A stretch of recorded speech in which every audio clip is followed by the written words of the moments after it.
Hi friends, எல்லாருக்கும் வணக்கம். நம்ம நவம்பர் மாதத்தோட கரண்ட் அஃபேர்ஸை முடிச்சுட்டு இப்போ டிசம்பர் மாதத்துக்கான கரண்ட் அஃபேர்ஸை பார்க்குறோம். டிசம்பர் 1ஆம் தேதிக்கான கரண்ட் அஃபேர்ஸ் தான் நம்ம இந்த வீடியோ பதிவில் பார்க்கக்கூடியதாக இருக்கும். வாங்க நம்ம கரண்ட் அஃபேர்ஸை பார்க்கலாம். அது மட்டும் இல்லாமல் போன மாதத்துக்கான கரண்ட் அஃபேர்ஸுக்கான கொஷின்ஸை நம்ம விரைவில் அப்டேட் பண்ணுவோம். அதையும் நம்ம பார்த்துக்கலாம். வாங்க. சரி, ஃபர்ஸ்ட் விஷயம், டிசம்பர் 1ல் இருக்கக்கூடிய ரொம்ப இம்பார்ட்டண்டான ஒரு கரண்ட் அஃபேர்ஸ் என்ன அப்படின்னா, ஆசியாவில் வளம் வாய்ந்த நாடுகள் பட்டியலில் இந்தியா எத்தனாவது இடத்துல இருக்கு அப்படின்னா 3வது இடத்துல இருக்கக்கூடியதாக இருக்குங்க. எத்தனாவது இடத்துல இருக்கு? 3வது இடத்துல இருக்கு. அமெரிக்கா வந்து ஃபர்ஸ்ட் இடத்துல இருக்கு, சீனா வந்து செகண்ட் இடத்துல இருக்கு, இந்தியா வந்து 3வது இடத்துல இருக்கு.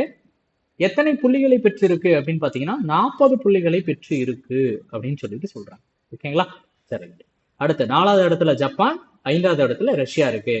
அமெரிக்கா வந்து ஆசிய நாடு இல்லைனாலும் அதிகமான முதலீடுகளை செய்வதால் இந்த பட்டியலில் அமெரிக்காவை சேர்த்திருக்காங்க.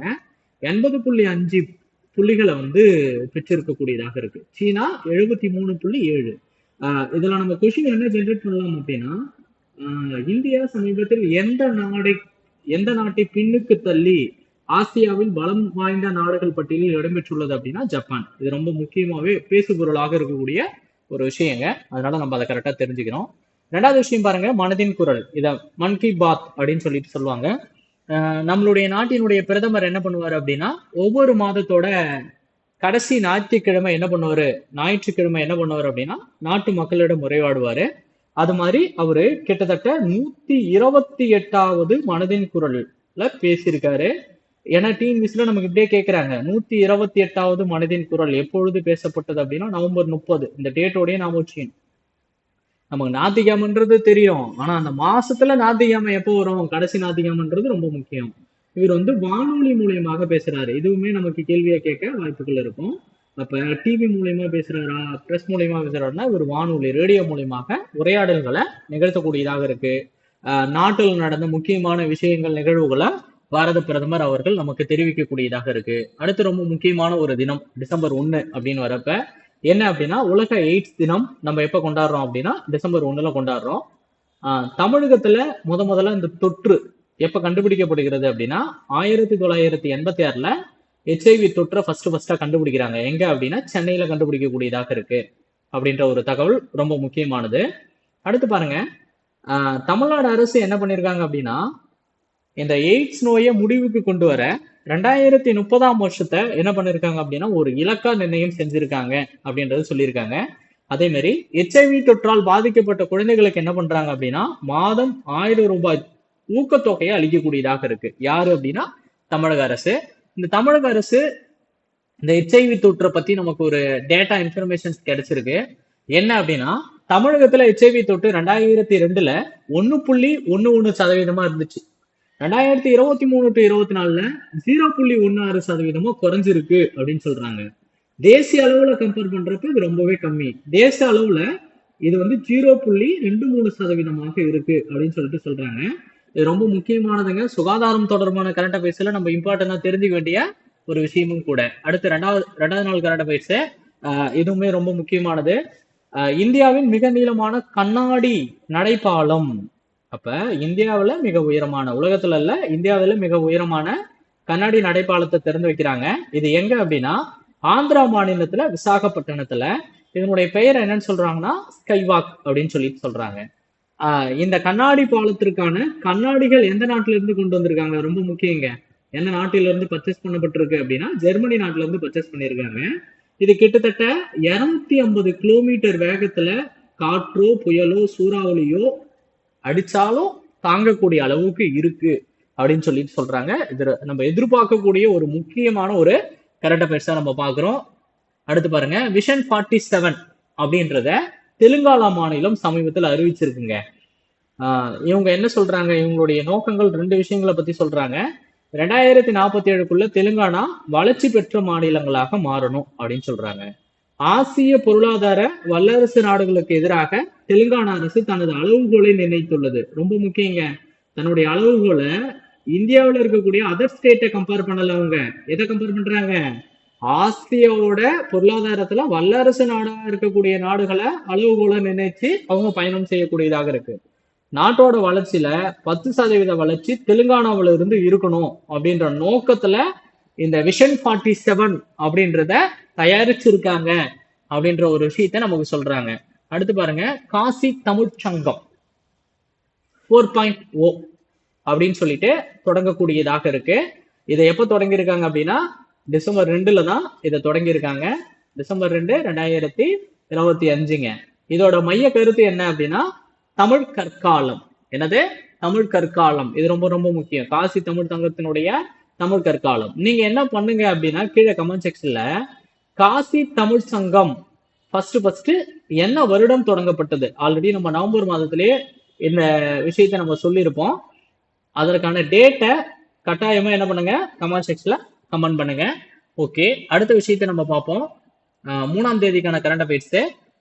டிசம்பர் 3 என்னவா கொண்டாடுறாங்க அப்படின்னா உலக மாற்றுத்திறனாளிகள் தினமா கொண்டாடுறாங்க. இதுல ரொம்ப முக்கியமான ஒரு சில விஷயங்கள் தமிழ்நாடு பேஸ் பண்ணி இருக்கக்கூடியது. இந்தியாவிலேயே முதல் மாநிலமாக உள்ளாட்சி அமைப்புகள்ல மாற்றுத்திறனாளிகள் மக்கள் பிரதிநிதியாக நியமிக்கப்பட்டுள்ளனர். உள்ளாட்சி அமைப்புகள்ல மாற்றுத்திறனாளிகள் என்னவா நியமிக்கப்பட்டிருக்காங்க? மக்கள் பிரதிநிதியா நியமிக்கப்பட்டிருக்காங்க. இதுவரையில இந்தியாவில எந்த ஒரு ஸ்டேட்டுமே உள்ளாட்சி அமைப்புல மக்கள் பிரதிநிதியா நியமனம் செய்யல. ஃபர்ஸ்ட் ஸ்டேட் எது அப்படின்னா தமிழ்நாடு. நமக்கு முன்னாடியே ஒரு விஷயம் தெரியும், எத்தனை சதவீத இடஒதுக்கீடு இருக்கு மாற்றுத்திறனாளிக்கு வேலை வாய்ப்புல அப்படின்னு பாத்தீங்கன்னா கல்வி மற்றும் வேலை வாய்ப்புல 4% இடஒதுக்கீடு இருக்கு அப்படின்றத கொடுத்திருக்காங்க. அடுத்து இதுவுமே ஒரு இம்பார்ட்டன்டான கரண்ட் அஃபேர்ஸ். 2024ஆம் ஆண்டுக்கான கலைஞர் எழுதுகோள் விருது யாருக்கு கொடுத்திருக்காங்க அப்படின்னா சுகுமார் அப்படின்றவருக்கு கொடுத்திருக்காங்க. ஓகேங்களா? அடுத்து இது ரொம்ப இம்பார்ட்டன்டானது, ஜாகிரபி ரிலேட்டடா இருக்கக்கூடிய ஒரு கரண்ட் அஃபேர்ஸ். பேரிடர்களை நம்ம சமீபத்துல பார்த்துக்கிட்டு வரோம். அதுல ரொம்ப முக்கியமானது மின்னல் எச்சரிக்கை செயலிகள். மத்திய அரசு சார்பா என்ன செயலி அப்படின்னா தாமினி செயலி. இது 40 நிமிடங்களுக்கு முன்னலாகவே என்ன பண்ணும் அப்படின்னா மின்னல் எச்சரிக்கையை விடுக்கக்கூடியதாக இருக்கும். தாமினி செயலி மத்திய அரசு, அதாவது இந்திய வானிலை ஆய்வு மையத்தினால உருவாக்கப்பட்ட ஒன்று. தமிழகத்தை பொறுத்த வரைக்கும் டிஎன் ஸ்மார்ட் இணையதளத்தின் மூலமாக டிஎன் அலர்ட் அப்படின்ற செயலி மூலம் இந்த மின்னல் எச்சரிக்கையை பத்தி பேரிடர்களை பத்தி மெசேஜா அனுப்புவோம் அப்படின்ற அந்த ஒரு கான்செப்ட் சொல்லியிருக்காங்க. மத்திய அரசுனா தாமினி, தமிழ்நாடு அரசுனா டிஎன் அலர்ட் அப்படின்ற செயலி ரொம்ப முக்கியமானதுங்க.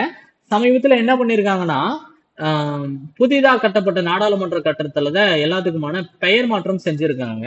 அதுல பிரதமர் அலுவலகத்தினுடைய பெயரை மாத்திருக்காங்க. என்னன்னு மாத்திருக்காங்க அப்படின்னா சேவா தீர்த் அப்படின்னு சொல்லிட்டு மாத்திருக்காங்க. இதோட பேரு, என்னுடைய பொருள் என்ன அப்படின்னா சேவை தளமா மாத்துறாங்க. அதாவது முன்னாடி அதிகாரமாக இருந்தது, இப்ப என்னவா மாறுது? சேவை மக்களுக்கு சேவை செய்யக்கூடியதாக இருக்கு. அடுத்து பாருங்க, பிற்பகுதியில பிற பகுதியினுடைய பெயர் மாற்றம் என்ன அப்படின்னா ராஜ்பத் அப்படின்ற பெயரை என்னன்னு மாத்திருக்காங்க அப்படின்னா கர்த்தவ்யபத். அதனுடைய பொருள் என்ன அப்படின்னா கடமை பாதை. அடுத்து பிரதமரின் அதிகாரப்பூர்வ இல்லம் அமைந்துள்ள இடத்தோட பேரை என்னன்னு சொல்றாங்க அப்படின்னா லோக் கல்யாண் மார்க். என்னன்னு சொல்றாங்க? லோக் கல்யாண் மார்க் அப்படின்னு சொல்லிட்டு மாத்திருக்காங்களாம். அடுத்து மத்திய அரசினுடைய தலைமைச் செயலகத்தினுடைய பெயரை கர்த்தவ்ய பவன் அப்படின்னு சொல்லிட்டு மாத்திருக்காங்க அப்படின்றது சொல்லியிருக்காங்க. ஓகே, அடுத்து பாருங்க, ஒரு ஸ்கீமை பத்தி சொல்லியிருக்காங்க. அதற்கு ஆசிய வளர்ச்சி வங்கி ஒரு குறிப்பிட்ட தொகையை கடனா தராங்க. பிரதமரின் சூரிய மின் உற்பத்தி திட்டம் செயல்படுத்த ஆசிய வளர்ச்சி வங்கி ரூபாய் 5280 கோடி கடனை வழங்குறாங்க. ரொம்ப ரொம்ப முக்கியங்க. இது மாதிரி எல்லாம் நம்ம கொஸ்டின் கேட்பாங்க. அப்ப இது சூரிய, இப்ப வீடுகள் இருக்கு பாத்தீங்களா, பிரதமர் மந்திரியினுடைய வீட்டுல பாத்தீங்கன்னா சூரிய ஒளி தகடுகள் தான் மேல பதிச்சு இருக்கக்கூடியதாக இருக்கும். அது மாதிரி கட்டக்கூடிய வீடுகளுக்கு இவங்க கடன் உதவியை தரக்கூடியதாக இருக்கு. அடுத்து ரொம்ப முக்கியமான ஒரு விஷயம், இது 6வது விஷயங்க. 7வது விஷயம் இல்ல, இது 6, இது 7 பாத்துருவோம். இந்தியாவில சராசரியா 881 பேருக்கு ஒரு மருத்துவர். இதெல்லாம் நம்ம வினாவை எதிர்பார்க்கலாமா?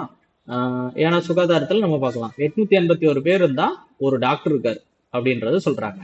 தமிழகத்துல என்ன பண்றாங்கன்னா 126 கிராமங்கள்ல அறிவுசார் மையங்கள் அமைக்கப்பட்டுள்ளது அப்படின்னு சொல்றாங்க.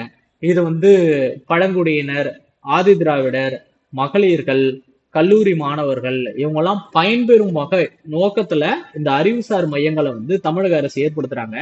தமிழகத்துல அதிகபட்சமா நாமக்கல்ல மட்டும் 24 மையங்கள் அமைக்கிறாங்க. நாமக்கல்ல மட்டும் எத்தனை மையங்கள்? 24 மையங்கள் அமைக்கக்கூடியதாக இருக்கு. சரி, ஓகே. அடுத்த நாள் கரண்ட் அஃபேர்ஸ் பார்ப்போம். ஆளுநர் மாளிகையினுடைய பெயர் மாற்றம் செய்யறாங்க. இதற்கு மத்திய உள்துறை அமைச்சகம் யார் ஒப்புதல் கொடுக்குறாங்க பாருங்க. உள்துறை அமைச்சகம் எப்போ ஒப்புதல் கொடுக்குறாங்கன்னா நவம்பர் 25 கொடுத்தாங்க. ஓகேங்களா? இப்ப ஆளுநர் மாளிகையினுடைய பெயரை மாத்திக்கலாம். என்னன்னு மாத்திக்கலாம் அப்படின்னா மக்களின் மாளிகை அல்லது லோக் பவன். லோக் பவன். ஆக்சுவலா இத இப்ப யாரெல்லாம் மாத்திருக்காங்க அப்படின்னா மேற்கு வங்காள மாநிலம் அதனுடைய பெயரை மாத்திருக்காங்க. ரெண்டாவது பாத்தீங்கன்னா தமிழ்நாடு மாநிலமும் அதனுடைய பெயரை மாத்திருக்காங்க. மத்த மாநிலங்கள் பெயர் மாற்றுவதற்கான வாய்ப்புகளும் இருக்கு. ஓகேங்களா? சரி, ரைட்டு. அடுத்து பாருங்க,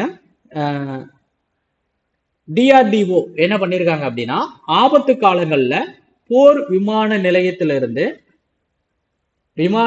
நிலையிலிருந்து அவசர வெளியேற்ற ஊர்தி சோதனைய செஞ்சிருக்காங்க. ரொம்ப ரொம்ப முக்கியம்.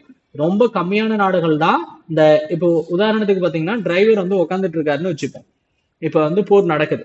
அப்ப என்ன பண்ணுவாங்கன்னா அந்த டிரைவர் சீட்டு மட்டும் என்ன ஆகும், அதுல வந்து பிச்சுக்கிட்டு வெளியே போகக்கூடியதாக இருக்கும். அப்படின்ற மாதிரியான அந்த சக்சஸ டிஆர்டிஓ செஞ்சிருக்காங்க. அடுத்து புவிசார் குறியீடு தமிழகத்துல 2 வேளாண்மை பொருட்களுக்கு கொடுத்திருக்காங்க. இப்ப ஒண்ணு தூய மல்லி அரிசிக்கு கொடுத்திருக்காங்க, இன்னொன்னு கவுந்தம்பாடி நாட்டு சர்க்கரை. கவுந்தம்பாடி நாட்டு சர்க்கரைக்கு என்ன பண்ணிருக்காங்க, இந்த புவிசார் குறியீட சொல்லியிருக்காங்க. அடுத்து 5ஆம் தேதிக்கான கரண்ட் அஃபேர்ஸ் நம்ம பார்ப்போம். இது ரொம்ப ரொம்ப முக்கியமானதுங்க. இதை நான் கட்டாயமா நோட் பண்ணியே சொல்றேன். நீங்க அடுத்து பாருங்க, டிஎன்பிஎஸ்சி எக்ஸாம் எது நடந்தாலும் இது வினாக்களாக வருவ வாய்ப்புகள் அதிகம். குழந்தை திருமணங்களை தடுக்க 100 நாள் விழிப்புணர்வு பிரச்சாரம். இது எப்ப தொடங்குறாங்க அப்படின்னா 4/12/2025 தொடங்குறாங்க. இது யார் தொடங்கி வச்சாங்க அப்படின்னு பாத்தீங்கன்னா மத்திய பெண்கள் மற்றும் குழந்தைகள் மேம்பாட்டுத்துறை அமைச்சர் யாரு, அன்னபூர்ணா அவர்கள் தொடங்குறாங்க. 1929 சாரதா சட்டம் என்ன சொல்ல வருது அப்படின்னா குழந்தை திருமணங்களை தடுக்க கொண்டு வரப்பட்ட சட்டம் தான் சாரதா சட்டம். அப்ப குழந்தை திருமணங்களை தடுக்க 100 நாள் விழிப்புணர்வு பிரச்சாரம் டிசம்பர் 4 அன்னைக்கு தொடங்கப்பட்டிருக்கு. மத்திய பெண்கள் மற்றும் மேம்பாட்டுத்துறை அமைச்சராக இருக்கக்கூடிய அன்னபூர்ணா அதை தொடங்கி வச்சிருக்காங்க. ஓகேங்களா? அடுத்து இந்தியா ரஷ்யாவுக்கான வருடாந்திர உச்சி மாநாடு அப்படின்றது நடக்கக்கூடியதாக இருக்குங்க. இப்ப பாத்தீங்கன்னா தெரிஞ்சிருக்கும், புதின் அவர்கள் இந்தியாவுக்கு வந்திருப்பாரு. அதே மாதிரிதான் இந்த மாநாடு எப்பல இருந்து தொடங்கிச்சு அப்படின்னா 2020 தாங்க ஃபர்ஸ்ட் மாநாடு தொடங்கிச்சு. இப்ப நடக்கக்கூடியது 23வது மாநாடு. இப்ப நடக்கக்கூடியது என்னது, 23வது மாநாடு, இந்திய ரஷ்ய மாநாடு. எப்ப நடைபெற்றது அப்படின்னா 4/12/2025 எங்க நடைபெற்றது அப்படின்னா டெல்லியில நடைபெற்றது. ஓகேங்களா? சரி, ஓகே. அடுத்த கரண்ட் அஃபேர்ஸ் பார்ப்போம். மத்திய கலால் திருத்த சட்ட மசோதா 2025 இப்ப பார்லிமெண்ட் கூடி இருக்குங்களா, இந்த சட்டம் வந்து நிறைவேற்றப்பட்டிருக்கு. இதுல என்ன சொல்ற, இது எப்ப நிறைவேற்றப்பட்டது அப்படின்னா 4/12/2025 சிகரெட் உள்ளிட்ட புகையிலை பொருட்கள் மீது கலால் வரி விதிக்க வகை செய்யும் வகையில, இப்ப சிகரெட் இருக்குன்னா அந்த சிகரெட் மேல என்ன விதிப்பாங்க, கலால் வரி. இந்த கலால் வரி மத்திய அரசு மட்டும்தான் விதிக்கக்கூடியதாக இருக்கும். இது நம்ம வரியோட கிளாஸ்ல பார்த்திருப்போம். ரொம்ப இம்பார்ட்டன்டான ஒரு பாயிண்ட்டுங்க, இதெல்லாம் நோட் பண்ணி வச்சுக்கோங்க. தேங்க்யூ. அடுத்த கரண்ட் அஃபேர்ஸ்ல நம்ம சந்திக்கலாம்.